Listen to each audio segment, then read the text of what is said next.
नमस्कार, मैं हूं कुमार गजेंद्र। जनपद ऑन द स्पॉट में आपका स्वागत है। इसके अलावा हमारे एक दूसरे social media platform podcast with Kumar Gajendra में भी आपका स्वागत है। अब बात करते हैं ईडी और अरविंद केजरीवाल की। ईडी और अरविंद केजरीवाल दोनों ने ही, जहां अरविंद केजरीवाल मुख्यमंत्री बताकर अपने आप को और मुख्यमंत्री बनने के बाद जिस तरीके से वो कानून का माहौल उड़ा रहे हैं, ये सचमुच देखने लायक है। आज तक देश के इतिहास में ऐसा कभी नहीं हुआ जब किसी नेता ने कानून का इस तरीके से धज्जियां उड़ाई हो, मजाक उड़ाया हो। क्योंकि ईडी बार बार अरविंद केजरीवाल को शराब घोटाले में पूछताछ के लिए बुला रही है, लेकिन अरविंद केजरीवाल हैं कि बार बार ईडी जैसी जांच एजेंसी के संबंध को गैर कानूनी बताकर मजाक उड़ाए जा रहे हैं और जा नहीं रहे हैं। इसके अलावा जिस तरीके से केजरीवाल के मंत्रियों ने कानून और ईडी के जो अधिकार है उनकी जो धज्जियां उड़ाई हैं, सचमुच देखने दिखाने लायक है। क्योंकि ये जो धज्जी उड़ाने का जो सिलसिला है, अब ये थमने का नाम नहीं ले रहा है। इसके अलावा जिस तरीके से कोर्ट ने अरविंद केजरीवाल को आगे 26 मार्च तक, जिस 16 मार्च तक जिस तरीके से उन्होंने इसको मोहलत दी केजरीवाल को, उससे केजरीवाल एंड कंपनी के हौसले और बुलंद हो गए। देखिए, सबसे पहली बात तो यह है कि जो जांच एजेंसी दिल्ली के हिंदुस्तान के जो जांच एजेंसियां हैं, उनमें जिनको किसी मामले की एफआईआर दर्ज करने और उसमें जांच करने का जिनको अधिकार है, उनके पास ये संवैधानिक राइट्स है कि वो पूछताछ के लिए जब किसी को बुलाए तो ये, ताकि कानूनी बाध्यता बनी रहे, उसके लिए एक सम्मन इशू किया जाता है। और सम्मन का सम्मान हर उस आदमी को, हर उस व्यक्ति को करना होता है जिसके खिलाफ के वो संवैधानिक रूप से सम्मन जारी किया गया है। लेकिन आम आदमी पार्टी शुरू से ये आरोप लगा रही है कि ईडी के जो सम्मन है वो गैर कानूनी है, लेकिन ये नहीं बता रहे कि ईडी के सम्मन आखिर गैर कानूनी कैसे हो सकते हैं, जब इनको संवैधानिक रूप दिया गया है। संविधान में इसकी बाकायदा, जब सीआरपीसी आईपीसी जो है उसके अंदर बाकायदा इसकी जानकारी दी गई है, इसको शामिल किया गया है, तो आखिर ये संबंध गैर कानूनी कैसे हो सकते हैं? इस बात का अभी तक किसी ने जवाब नहीं दिया, आम आदमी एंड कंपनी ने। तो जो अरविंद केजरीवाल एंड कंपनी है, वो बार बार सम्मन को गैर कानूनी बताकर इस बात का भी मजाक उड़ा रही है। दूसरा ईडी है कि सम्मन पे सम्मन इशू करे जा रही है, लेकिन केजरीवाल को घसीट कर नहीं ले जा रही है। ये अपने आप में बड़ी बात है, क्योंकि जब एक आरोपी सीधे सीधे उसके खिलाफ इतने सारे सबूत अगर हैं तो उसको जबरदस्ती पकड़ के घसीटते हुए तिहाड़ जेल तक लेके जाना चाहिए। और अगर नहीं है तो अदालतों को, सुप्रीम कोर्ट को इसमें बीच में पढ़ना चाहिए, आना चाहिए, और संविधान की जो धज्जियां उड़ाई जा रही हैं उसकी रक्षा होनी चाहिए, ताकि इस तरीके से कानून की धज्जियां ना उड़ाई जाए। दरअसल होता क्या है, अगर ऐसा ही होता रहा तो आने वाले समय में जो इस तरीके के और बहुत सारे मामले होंगे, उनमें इस बात का जिक्र किया जाएगा कि देखिए, एक मुख्यमंत्री थे अरविंद केजरीवाल नाम के, वो सम्मन पर नहीं जाते थे तो क्या बिगाड़ लिया ईडी ने। ये एक गलत प्रक्रिया देश के अंदर शुरू हो जाएगी और इसका जिक्र अदालतों में भी कानून के बीच में किया जाने लगेगा। ये सचमुच एक गंभीर मामला है। बहरहाल, अब आगे बढ़ते हैं। आज ईडी ने अरविंद केजरीवाल को एक बार फिर से 7वां सम्मन जारी कर दिया। ये 7वां सम्मन उन्होंने अरविंद केजरीवाल को शराब घोटाले मामले में 26 फरवरी को पूछताछ के लिए बुलाया है। लेकिन उससे पहले ही आम आदमी पार्टी यानी कि अरविंद केजरीवाल एंड कंपनी ने इसका विरोध करना शुरू कर दिया, इसका हल्ला मचाना शुरू कर दिया। आज सबसे पहले दिल्ली की जो मंत्री हैं आतिशी मार्लेनो, वो सामने आई। उन्होंने बाकायदा इस पर एक प्रेस कॉन्फ्रेंस की और सम्मन को गैर कानूनी बताया और तरह तरह के उन्होंने आरोप लगाए। ये एक बड़ा मामला था। एक मंत्री ये वकालत कर रहा है कि देखिए, किस तरीके से गैर कानूनी ढंग से उनके जो मुख्यमंत्री है उनको सम्मन जारी किया गया। मैडम, आप जरा बताएं कि गैर कानूनी सम्मन हुआ कैसे? कहीं कानून में इसका अगर जिक्र नहीं है तो उस धारा को बता दीजिए।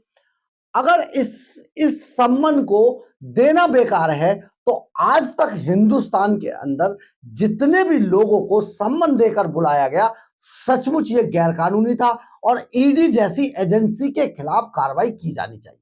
कोर्ट इसके खिलाफ कार्रवाई करे, या तो सुप्रीम कोर्ट को ईडी के खिलाफ कार्रवाई करनी चाहिए अगर गैर कानूनी सम्मन इनको जारी किया जा रहा है। सचमुच ये ईडी जिस तरीके से कानून का उल्लंघन कर रही है, तो ईडी और ईडी के अधिकारियों के खिलाफ ये कार्रवाई होनी चाहिए। उनको बर्खास्त किया जाना चाहिए, सस्पेंड भी नहीं किया जाना चाहिए, उनको बर्खास्त किया जाना चाहिए। क्योंकि ईडी किसी चुनी हुई सरकार के मुख्यमंत्री को अगर गैर कानूनी ढंग से सम्मन जारी कर दिया, सचमुच बहुत दुर्भाग्यपूर्ण। और अगर ये गैर कानूनी नहीं है, ये संवैधानिक है, तो सुप्रीम कोर्ट को इसमें भी आवाज उठानी चाहिए ताकि जो देश की इस तरीके की जांच एजेंसियां हैं उनकी साख को बचाया जा सके। चुनी हुई सरकार का कोई भी नेता, अगर नेता है, चाहे वो चुनी हुई सरकार का है, चाहे वो नहीं है, चाहे वो आम नागरिक है, ये अधिकार किसी एजेंसी को नहीं दिया जा सकता कि वो किसी व्यक्ति के अधिकारों का हनन करे। क्योंकि ये एक मौलिक अधिकार भी है, एक फंडामेंटल राइट भी है कि अगर किसी को गैरकानूनी ढंग से हिरासत में रखा जाता है, गैरकानूनी ढंग से पूछताछ के लिए बुलाया जाता है, गैरकानूनी ढंग से उसको आरोपी बताया जाता है, सचमुच ये देश के लिए, लोकतंत्र के लिए दुर्भाग्यपूर्ण है। लेकिन अगर कोई व्यक्ति इस तरीके की संस्थाओं का सम्मान या उनके आदेश की अवहेलना करता है तो उसके खिलाफ भी सख्त से सख्त कार्रवाई होनी चाहिए।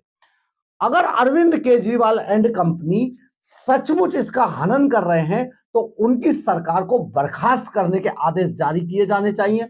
सुप्रीम कोर्ट को, माननीय सुप्रीम कोर्ट को इसमें हस्तक्षेप करना चाहिए। क्योंकि लोकतंत्र ही नहीं, पूरी दुनिया देखती है हिंदुस्तान की तरफ। आज हिंदुस्तान की ताकत पूरे दुनिया के अंदर एक अलग तरीके से शिखर पर पहुंची है और दुनिया हमारी तरफ देख रही है।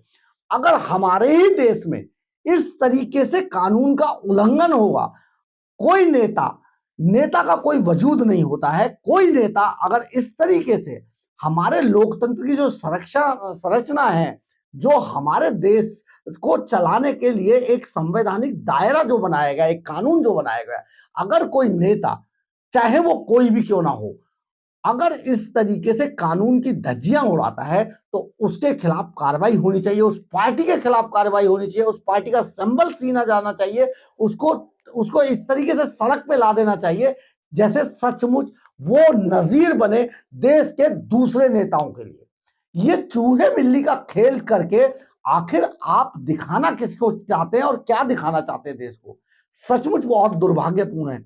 अगर ईडी संवैधानिक रूप से केजरीवाल को पूछताछ के लिए बुला रही है, उन पर आरोप हैं कि वो शराब घोटाले के अंदर शामिल थे, उन्होंने रिश्वत ली है, उनकी पार्टी ने रिश्वत ली है, तो अरविंद केजरीवाल को घसीटते हुए लेके जाएं और तिहाड़ जेल के अंदर डालें।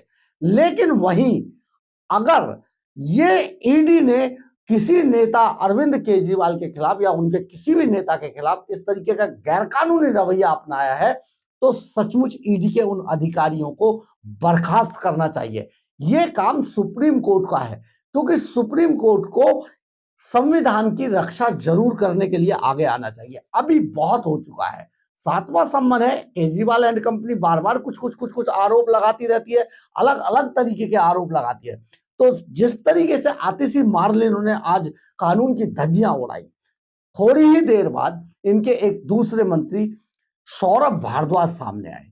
उन्होंने बहुत स्पष्ट किया कि देखिए, जब ईडी कोर्ट चली गई थी, यह बात सौरभ भारद्वाज की या अरविंद केजरीवाल एंड कंपनी की एक तरीके से जायज भी है कि ईडी जब एक बार कोर्ट चली गई और कोर्ट ने किन्हीं भी हालातों में अरविंद केजरीवाल एंड कंपनी को सुनने के बाद अगर उन्हें 16 मार्च तक की मोहलत दी है तो ईडी को इसमें इंतजार करना चाहिए। ये सचमुच बहुत जरूरी है। वहीं एक तीसरे मंत्री आम आदमी पार्टी के गोपाल राय सामने आए। उन्होंने बहुत गंभीरता से, जैसे वो मंत्री हैं, सचमुच वो बहुत कम बोलते हैं और बड़े अच्छे से बोलते हैं। जब भी बोलते हैं उन्होंने बहुत अच्छे से एक बहुत अच्छी बात भी कही। उन्होंने कहा हम ईडी ने हमें 7वां सम्मन जारी किया है केजरीवाल के लिए। हम अभी अपने कानूनी जो हमारी टीम है उससे हम मशवरा कर रहे हैं और जैसा वो कहेंगे उसके बाद इसका जवाब दिया जाएगा। एक ये जो जवाब था, सचमुच ये बहुत ही अच्छा जवाब था। लेकिन जिस तरीके से दूसरे नेताओं ने ईडी के ऊपर हमला बोला, कानून के ऊपर हमला बोला और जिस तरीके से ईडी के सम्मन को गैर कानूनी बताया, ये सचमुच लोकतंत्र के अंदर दुर्भाग्यपूर्ण था। इसमें कहीं ना कहीं देखा जाए तो ईडी की साख मिट्टी में मिलती नजर आ रही है। ईडी की साख नहीं मिल रही है। हमारी जो जांच एजेंसियां हैं जिनको बहुत सारे राइट्स दिए जाते हैं, उनकी कहीं ना कहीं धज्जियां उड़ाई जा रही है। हम गुजारिश करना चाहते हैं, लोग, देश की जनता आज जिस तरीके से चूहे बिल्ली का खेल चल रहा है उसमें गुजारिश करना चाहती है कि माननीय सुप्रीम कोर्ट को इसमें बीच में आना चाहिए और जो भी कानून सम्मत है उस पर फैसला करना चाहिए। अगर केजरीवाल दोषी हैं तो केजरीवाल को ले जाना चाहिए और उनकी जमानत नहीं देनी चाहिए, उन्हें डालना चाहिए जेल के अंदर। लेकिन अगर ईडी यहां पर गलत है, जैसा कि आरोप केजरीवाल एंड कंपनी लगा रही है कि ये सम्मन गैर कानूनी है, तो उसका भी जवाब दिया जाना चाहिए। ये बेहद जरूरी है।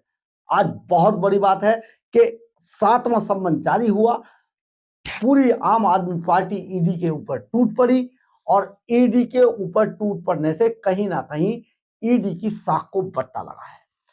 सबसे बड़ी बात यह है कि सचमुच जब अदालत के अंदर मामला है, अदालत ने आगे तारीख दे दी, तो ईडी को भी नहीं चाहिए था कि उसको सम्मन इशू किया जाए। आखिर फिर ईडी किस कानून के तहत केजरीवाल को सम्मन इशू करती है, जब वो पहले ही केजरीवाल के लिए कोर्ट गई हैं और कोर्ट ने उनको टाइम दिया है। ईडी के वकीलों को लड़ना चाहिए था उस टाइम अदालत के अंदर, या दूसरी अदालत में जाना चाहिए था। अगर एक अदालत ने गलत किया तो दूसरी अदालत में जाते, लेकिन वो वहां ना जाकर वो बार बार सम्मन इशू करके क्या दिखाना चाहते। जो एजेंसियां हैं उनकी बड़ी साख है देश के अंदर अभी तक, लेकिन ऐसे अगर मामले होते हैं तो इन एजेंसियों की साख को बट्टा लगता है। आप सोचिएगा जरूर, ये सही था या गलत था, केजरीवाल सही थे या ईडी सही थी, ईडी गलत थी या केजरीवाल गलत थे, सोचिएगा जरूर। अगर आपको हमारी खबर अच्छी लगी हो तो आपसे लाइक, सब्सक्राइब और शेयर जरूर कीजिएगा। कमेंट्स बॉक्स में अपनी राय जरूर लिखिएगा, इससे हमें ऊर्जा मिलती है। जय हिंद, जय भारत।